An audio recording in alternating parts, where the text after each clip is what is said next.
now we have this question, yeah, you can say this heading based on that this question जो कि आपके exam में आया हुआ है। क्वेश्चन को टेम्परेरी बेसिस पे होल्ड कर लेते हैं।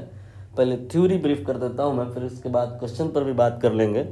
हेडिंग है कि स्ट्रेट लाइन और प्रोजेक्टाइल मोशन दोनों ही आपने पढ़े हैं, बट हम रिलेटिव मोशन की हेल्प से दोनों में क्या कनेक्टिविटी है इस पर बात करेंगे।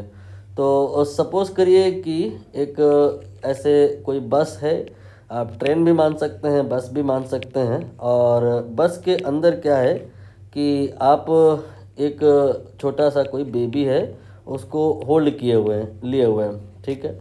और उसके साथ आप खेल रहे हैं, तो आपने क्या किया, बेबी को ऊपर की तरफ फेंक दिया है और वेट कर रहे हैं कि वो आपके हाथ में दोबारा आए। वो आएगा, बिल्कुल आएगा आपके हाथ पे।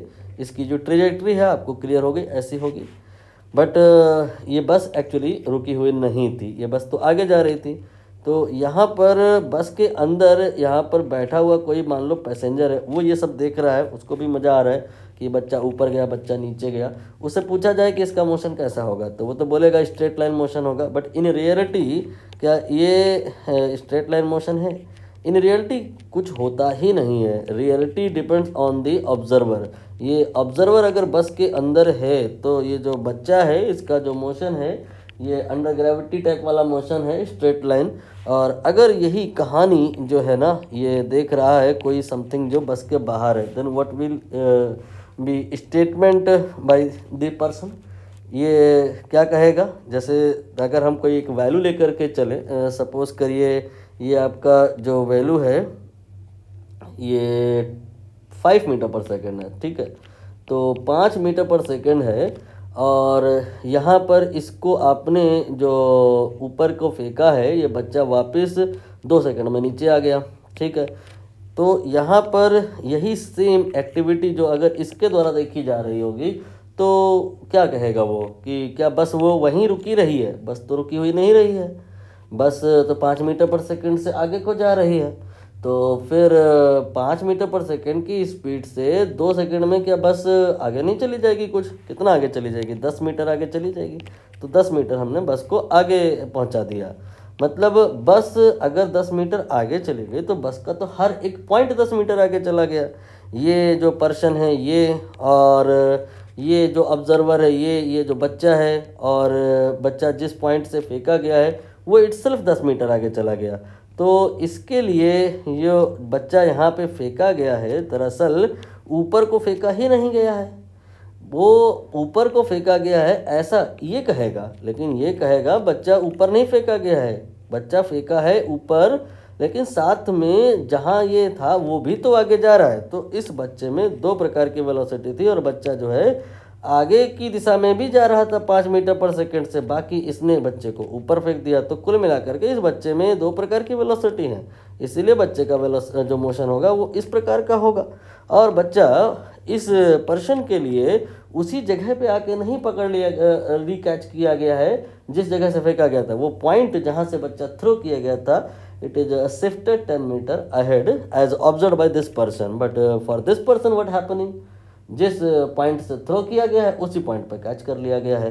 तो रेंज किसके लिए है, किसके लिए नहीं है, किसके लिए कैसा मोशन है, अब आप इस बारे पर भी फोकस करें।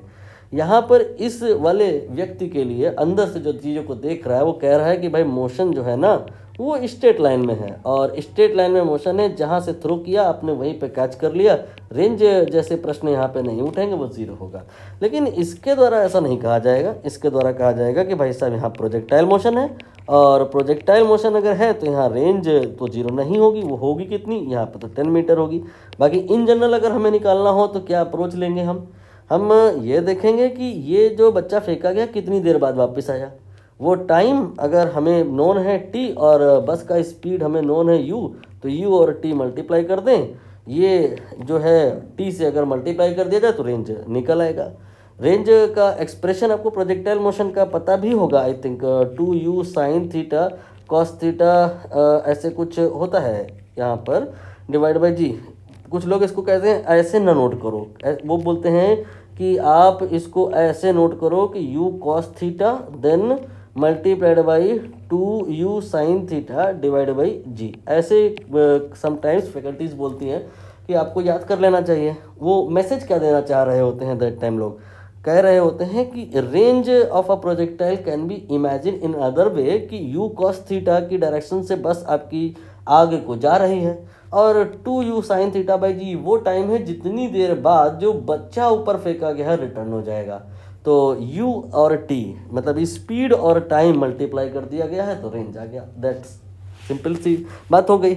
और अब हमें यही कहानी यहाँ पे लगानी है, maximum speed of the boat in still water.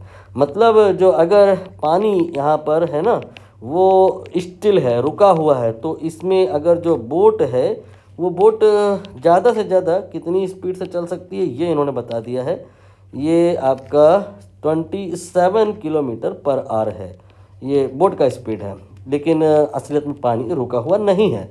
ये कह रहे हैं कि river flowing at 9 kilometre per hour, तो यहाँ पर जो पानी है इसको मैंने आगे की दिशा में 9 की स्पीड से भगा दिया, और पानी के ऊपर ये बोट भी चल रही है, ये 27 की स्पीड से चल रही है। और कहा है कि डाउन स्ट्रीम चल रही। डाउन स्ट्रीम का मतलब समझ रहे हैं कि पानी की ही डायरेक्शन में, मतलब यहाँ पर 9 किलोमीटर जो पानी है वो इस 27 को और आगे ले जाएगा तो टोटल 35 हो जाएगा। ये आपका 27 तो खुद अपने आप में गया, लेकिन 9 बिकॉज ऑफ वाटर फ्लो और आगे चला गया तो 35 हो गया। ये टोटल स्पीड इस ये कैन से बोट का when it is observed by the stationary ground you can say. ठीक है, स्टेशनरी ग्राउंड से जो अगर आप देख रहे हैं तो बोट का स्पीड 27 नहीं दिखाई देगा, आपको 35 किलोमीटर पर आवर दिखाई देगा। 27 और 9 हमने सही से जोड़ा नहीं है, 27 और 9 ये तो 36 होता है। आई एम रियली सॉरी, मेरे को जोड़ना घटाना नहीं आता है। ये 5/18 से गुणा कर लूँ मैं तो 10 मीटर पर सेकंड की स्पीड से बोट दिखाई दे रही होगी from the observer on the ground. Now इसके अंदर कह रहे हैं कि a man in the boat throws a ball vertically upward.